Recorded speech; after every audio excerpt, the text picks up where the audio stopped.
Alrighty guys, welcome back. Today we are out here in the shop once again with the Bronco. We just woke up bright and early and hopped in the truck and drove right up here to get to work on this thing because I feel like we can get a lot done to it today, paint job wise. I did bring the welder over here so we can patch up these bullet holes. There's quite a few to patch up. I think it's shouldn't be too hard, shouldn't take too long. So obviously, before we get to the paint, we should probably do that first. So we're going to do that. Probably going to take off this bumper. It's just a little bit rusty. Really, all around just cleans up the look of the Bronco itself. So might do that. Might keep it on. Not 100% sure. Keeps more of like a classic look with it on, but I don't know what build we're going for with this thing yet. So far, currently right now, we're just going for a little restoration on it. We want it in better shape, more of an original shape of how it was back in the day than it is right now. We're going to need to get a new reflector here and just a couple other different things. And obviously patch up the bullet holes and sandblast the thing and then get some paint on it and do the clear coat. Yeah, there's a lot to do to it today. And then we might clean up the wheels and just do a couple other little things like that. So I'm going to go ahead and get started on repairing these bullet holes. I'll catch you guys as soon as I'm done. Alrighty guys, now here we are. Ooh, about 2 hours later, I have lots of spare metal laying around. It was just being precise with it, just getting right on where the bullet holes were. Because I want to keep, it's pretty rusty. There's a lot of surface rust, but mainly this is just a lot of mismatched color spray paint. But the frame itself and these fenders and stuff are not to the point of being rusted out where, like, it will grow a hole from the rust. It's just a lot of surface rust, and then it looks as bad because of mismatched random colored spray paint all over it. Yeah, I also got a new reflector on it here, and I think she looks pretty nice now. Now, here's where it will look really nice. Gotta go ahead and clean up and polish these wheels, as well as sandblast this thing. Now, this take a little bit longer than just repairing some bullet holes, but then again, I don't know. The sandblasting part shouldn't take too long. Polishing up the wheels and cleaning them won't take, super long time. So we can get that done a pretty decent amount of time. Now the paint job, that'll take a little bit longer. But we should, in the end, have it all done by the end of the day. So I'm going to go ahead and get started cleaning up and polishing these wheels. And then we'll get to just getting this shop ready to sandblast the thing. And then we'll get to the paint job. So I'll catch you guys at the end of, cleaning and polishing up the wheels. Alright guys, I put some time into it about 20-30 minutes later, and would you look at that, for all four wheels, took me about 10 minutes. Others it took a little bit quicker. So yeah, there wasn't really much age on these wheels. If you guys do remember from last video, with the front two wheels and tires, I did pull them off of a different rig, so the fronts were a little bit cleaner, a little bit nicer, newer and well kept, because I was the owner of them for the last 2 years. But now these took just a little bit longer to clean up, but all around, they're pretty polished up. They look pretty nice. So now it's time to clean up the shop and get to sandblasting. Catch you guys at the end of that. Alrighty, guys. Now, would you look at that? I don't think I could have picked any better color for this Bronco. Oh man, this light blue. It's matte. It's not glossy or anything. It's just straight up. It's Bronco with the chromes. It looks great. So yeah, the sandblasting and painting process didn't really take that long, but she's done now. She looks pretty good. I'm really happy with her. Now it's time for the engine swap. I wonder if we can get it all done tonight. It's around 6 p.m. Maybe we can get done around 10. I'll stay for as long as we need to get this engine swap done. Now here's the real question I myself need to answer, is what motor I'm going to drop in this thing. Currently right now it does have a blown 289. Thinking about putting a rebuilt 302 in it with some engine modifications. You guys know we need this thing to be just a little bit faster than the stock 289 with all this work and money we're putting into the look of this thing. Under the hood, it's got to be pretty good too. So we're going to get that done tonight. I do have a 302 that's rebuilt laying around. May need to just do a couple extra things to it, like a fuel pump and stuff, to get it up and running correctly.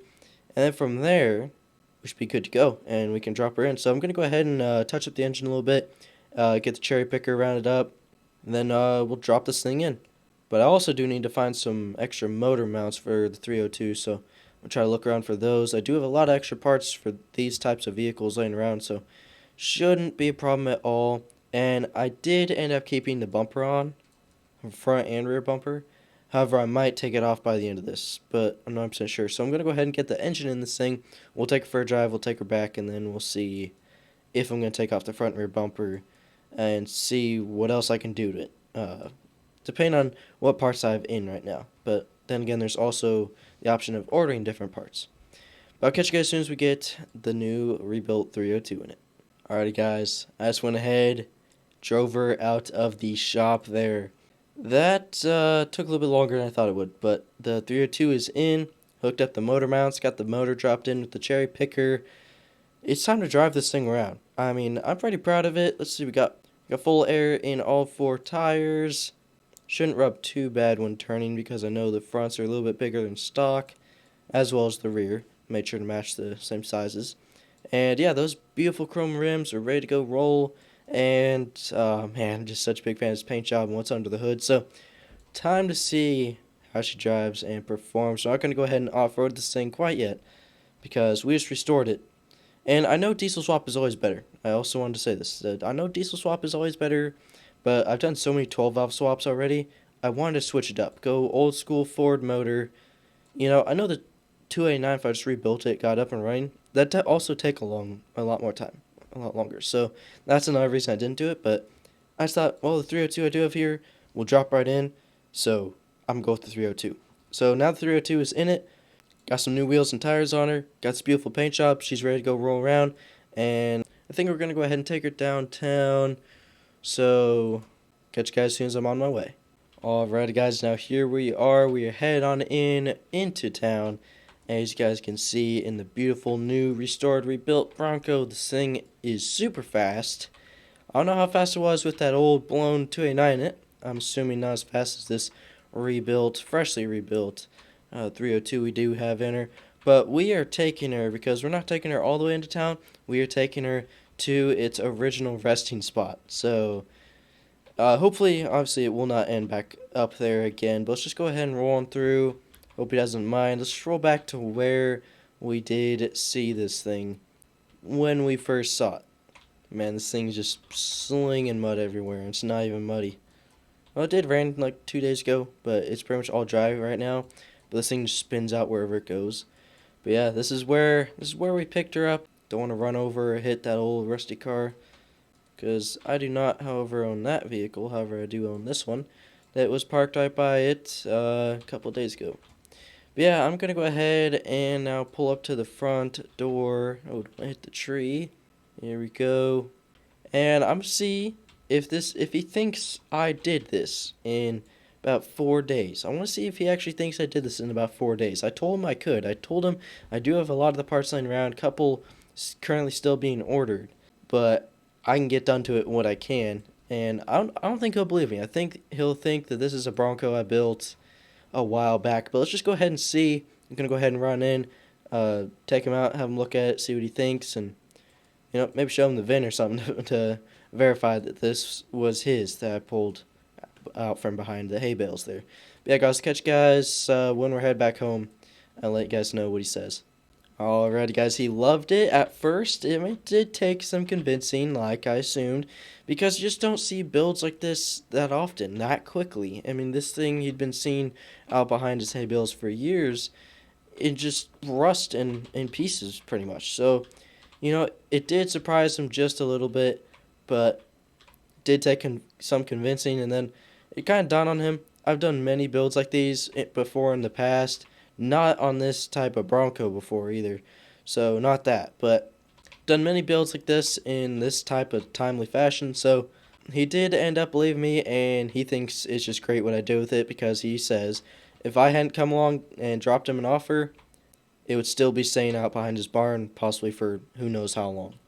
But anyways, guys, that's pretty much it for today's video. I guess in the next video, I will get around to taking off the front and rear bumper, clean it up just a little bit, doing a couple of other minor cosmetic changes, so should be pretty fun. But all around, that's it for this video. Thank you guys so much for watching. Hope you guys did enjoy. Drop that like if you guys did. Subscribe if you're new and you haven't already. Make sure to turn on those post notifications as well, because new updates dropping here pretty soon, and you guys will hear it from here first and know exactly when it drops as soon as you get that notification from the DragsterTV YouTube channel here, letting you know it's out. But yeah, with that, guys, that's it for this video. Thank you guys so much for watching. Make sure you have an amazing rest, guys, day or night. And with that, catch you guys very, very soon in the next one.